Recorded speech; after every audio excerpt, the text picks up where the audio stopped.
কিছু কিছু ঘটনা কিন্তু ঘটছে, আমরা কিন্তু অস্বীকার করছি না। আওয়ামী লীগ যেমন ডিনায়াল পদ্ধতিতে ছিল, আমরা কিন্তু ডিনাই করছি না, আমরা স্বীকার করছি, দায়িত্ব নিচ্ছি, বহিষ্কার করছি, কারো বিরুদ্ধে মামলা করছি, অ্যারেস্ট করাচ্ছি।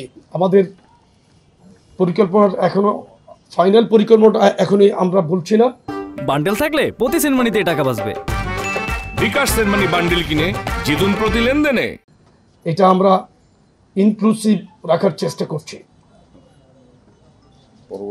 পরবর্তীতে নিশ্চয়ই আপনারা জানবেন। আচ্ছা, আমরা যদি জানতে চাই, এটি কি শুধুমাত্র বিএনপি এবং সমমনা যে যারা তারুণ্য রয়েছে তাদের জন্য নাকি উন্মুক্ত থাকবে কিনা? বিএনপি বাংলাদেশের স্বাধীনতা যুদ্ধ থেকে শুরু করে জুলাই আগস্টের গণঅভ্যুত্থান পর্যন্ত প্রত্যেকটি প্রোগ্রামে বিএনপি সার্বিকভাবে অগ্রগণ্য ভূমিকা রেখেছে, নেতৃত্ব দিয়েছে।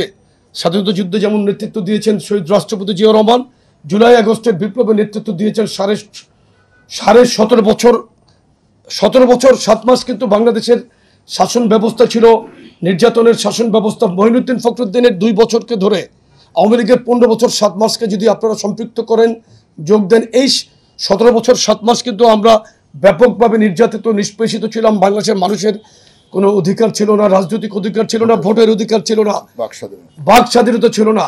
সেই স্বাধীনতাকে তারুণ্য যখন এগিয়ে নিয়ে গিয়েছে জুলাই আগস্টে, কিন্তু নেতৃত্ব ছিল কিন্তু বিএনপি। 18 জুলাই বিএনপির সম্মানিত ভারপ্রাপ্ত চেয়ারম্যান জনাব তারেক রহমানের ভেরিফাইড ফেসবুক পেজে কিন্তু স্ট্যাটাস ছিল, আপনারা কিন্তু দেখতে পারবেন গেলে, যে উনি কিন্তু তখন সরাসরি 18 জুলাই কিন্তু একদম সকলকে রাজপথে নামার জন্য অনুরোধ জানিয়েছেন। ছাত্র জনতার এই বিপ্লবে সকলকে সার্বিকভাবে রাস্তায় নামার জন্য আহ্বান জানিয়েছিলেন। সুতরাং আমাদের এটা তো তারুণ্যের ভাবনা থেকে, তারুণ্যকে আর তারুণ্যের স্পিডকে আমরা ধারণ করেই আমরা এই কর্মসূচিগুলো পালন করব। ইনশাআল্লাহ আগামীতে রাষ্ট্র কাঠামোতে তরুণদেরকে এগিয়ে নিয়ে যাওয়াই কিন্তু আমাদের এই কর্মসূচির লক্ষ্য। বাংলাদেশকে নতুন সাম্য এবং মানবিক সমাজ যে গঠনের জন্য যে আমরা ইতিপূর্বে যে কর্মসূচিগুলো পালন করেছিলাম বিভাগীয় পর্যায়ে, আমরা কিন্তু ধারাবাহিকতা রাখছি। আমাদের চিন্তা ভাবনা চেতনায় কিন্তু বাংলাদেশের মানুষ এবং তরুণ এবং তরুণী সমন্বয়ে কিন্তু তারুণ্য, এই ভাবনাকে নিয়ে আমরা অগ্রসর হচ্ছি। ধন্যবাদ সকলকে।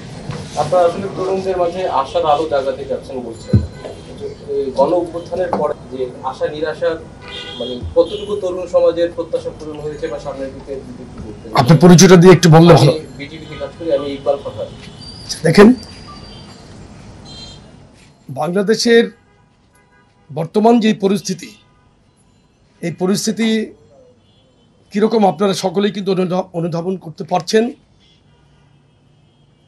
সাধারণ মানুষের যে চাওয়া, তারুণ্যের যে চাওয়া, আমি মনে করি মানুষের ভোটের অধিকারকে ফিরিয়ে আনা, এটা আমাদের একটা নৈতিক দায়িত্বের মধ্যে পড়ে না। শুধু ভোটের অধিকার মানুষের স্বাধীনতার আকাঙ্ক্ষার পরেই সবচেয়ে গুরুত্বপূর্ণ অধিকার। কিন্তু আপনার ভোটটা আপনি ব্যালটের মাধ্যমে দিবেন, যে সরকার গঠিত হবে সেই সরকারটা জবাবদিহির মধ্যে কিন্তু থাকবে। আমরা সেটা কিন্তু চাচ্ছি, এবং তারুণ্যের ভাবনাটাকে আমরা কিন্তু কার্যত তরুণরা কি চাচ্ছে সেটাকে আমরা ধারণ করেই কিন্তু আমাদের কার্যক্রমকে এগিয়ে নিয়ে যাওয়ার জন্য এই প্রয়াস আমাদের, এবং এটা চলমান আছে। কিন্তু আমাদের প্রিয় অভিভাবক জনাব তারেক রহমান কিন্তু প্রতিনিয়তই কিন্তু সামাজিক কাজ করছেন, মানুষের যে কোনো প্রবলেমেই কিন্তু উনি এগিয়ে আসছেন। আপনি মাগুরাতে দেখেছেন, গতকালকে লামিয়ার ঘটনা পটুয়াখালীতে দেখেছেন, বিএনপির প্রতিনিধি দল পাঠিয়েছেন, উনি যেখানে প্রয়োজন কথা বলছেন। মানবিক সমাজ বিনির্মাণের জন্য উনি সর্বত চেষ্টা করছেন, জনগণের অধিকারকে ফিরিয়ে আনার জন্য উনি চেষ্টা করছেন, মানুষের আকাঙ্ক্ষাকে মর্যাদা দেওয়ার চেষ্টা করছেন। মানুষ ওনার কথাকে বিশ্বাস করছে। বাংলাদেশের মানুষ ইতিমধ্যে বিএনপি এবং জনাব তারেক রহমান এর উপর ব্যাপক আস্থা রেখেছেন, এবং বাংলাদেশে বর্তমানে অবিসংবাদিত জনপ্রিয়তা অবস্থান করছেন বিএনপির সম্মানিত চেয়ারপারসন দেশনেত্রী বেগম খালেদা জিয়া পরিবার বাংলাদেশের স্বাধীনতার সার্বভৌমত্ব, মানুষের কল্যাণের সব সময় কিন্তু মানুষের পাশে থাকে। আজকে এই পর্যন্তই, ধন্যবাদ সকলকে।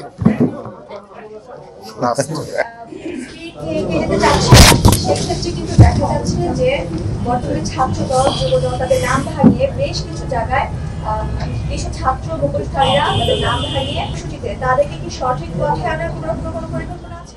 আপনার পরিচয়টা একটু প্লিজ। আমার নাম মাহিলা ইসলাম, আমি 21 টেলিভিশনে বিএনপি। ধন্যবাদ আপনাকে।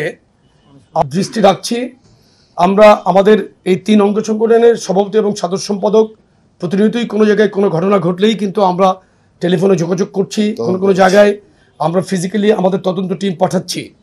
আপনি দেখবেন ইতিমধ্যেই কিন্তু আমরা ব্যাপকভাবে পানিশমেন্টের আওতায় এনেছি আমাদের যে সমস্ত অসাংগঠনিক কর্ম যারা জড়িত ছিল। দেখেন, এই সমাজের মধ্যে ভালো মানুষ আছে না? আপনার 21 টেলিভিশনের মধ্যে ভালো মন্দ আছে না? প্রত্যেকটা জায়গায় তো এটা বিদ্যমান। সুতরাং সংগঠনের মধ্যে যেই গুটি কত পার্সেন্টেজ কিন্তু খুবই মাইনর একটি পার্সেন্টেজের মধ্যে কিন্তু আমরা আছি। আর আপনি দেখেন, পতিত ফ্যাসিস্ট আওয়ামী লীগের দোসররা কিন্তু আজকে জামাত ইসলামের আশ্রয়ে গিয়েছে কিংবা এনসিপিতে গিয়েছে বা অন্যভাবে কিন্তু কোনোভাবে বিভিন্ন জায়গায় প্ল্যাটফর্মে তারা ঢোকার চেষ্টা করছে। এই সমস্ত এই এখনকার এই সিচুয়েশনটা কিন্তু আপনার একটা কি বলা যায়, এটা ভালনারেবল সিচুয়েশন কিন্তু বাংলাদেশের যে বর্তমান ট্রানজিশন পিরিয়ডেও আপনি বলতে পারেন, সন্ধিক্ষণ বলতে পারেন। কিন্তু এই অবস্থায় কিন্তু অনেক কিছু হচ্ছে, কিন্তু আমাদের নেতা জনাব তারেক রহমানের দূরদৃষ্টি সম্পন্ন সিদ্ধান্তের কারণে কিন্তু আমরা 5ই আগস্টের পর থেকে আমরা সামাজিকভাবে রাজপথে থাকার পাশাপাশি কিন্তু প্রত্যেকটি এরিয়াতে আমরা পাহারা দিয়েছি, মন্দিরে পাহারা দিয়েছি, মানুষের প্রবলেমে কিন্তু আমরা এগিয়ে গিয়েছি। আমরা পুলিশ স্টেশনের মধ্যে আমি নিজেও আমাদের প্রত্যেকেই এখানে যারা সিনিয়র নেতৃবৃন্দ শীর্ষস্থানীয় নেতারা কিন্তু আমরা গিয়েছি থানা পুলিশ স্টেশনগুলোতে, তাদেরকে আমরা সহযোগিতা করেছি। তারা এখনো পর্যন্ত বাংলাদেশের পুলিশ আমি মনে করি স্টেবল মেন্টালিটি তারা ফিরতে পারে নাই। সো দ্যাট এখানে কিছু ঘটনা কিন্তু ঘটছে, আমরা কিন্তু অস্বীকার করছি না। আওয়ামী লীগ যেমন ডিনায়াল পদ্ধতিতে ছিল, আমরা কিন্তু ডিনাই করছি না, আমরা স্বীকার করছি, দায়িত্ব নিচ্ছি, বহিষ্কার করছি, কারো বিরুদ্ধে মামলা করছি, অ্যারেস্ট করাচ্ছি।